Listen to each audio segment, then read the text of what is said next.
مئی میں شدید گرمی کی لہر، سکولوں میں جلد چھٹیاں کرنے کا فیصلہ۔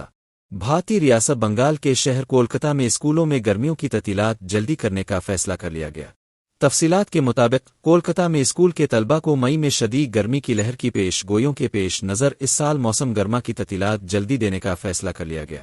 مغربی بنگال کے تعلیمی محکمے نے بڑھتی ہوئی گرمی اور نمی کے پیش نظر گرمیوں کی تعطیلات جلدی کرنے کا اعلان کیا۔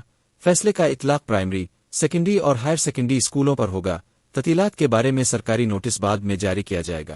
وزیر اعلیٰ ممتا بنرجی نے صحافیوں کو بریفنگ دیتے ہوئے کہا، عام طور پر مئی کے دوسرے ہفتے سے گرمیوں کی تعطیلات کا اعلان کیا جاتا ہے، لیکن اس بار محکمے کی جانب سے یہ فیصلہ کیا گیا ہے کہ 30 اپریل 2025 سے گرمیوں کی چھٹیاں شروع کریں گے۔ ابتدائی تعلیمی کیلنڈر نے 9 مئی کو موسم گرما کی چھٹیوں کے آغاز کی تاریخ مقرر کی تھی، تاہم ریاست کے متعدد علاقوں کو متاثر کرنے والی گرمی کی لہر کے پیش نظر طالب علموں کو انتہائی درجہ حرارت سے بچانے کے لیے یہ ایک احتیاطی اقدام کے طور پر دیکھا جا رہا ہے۔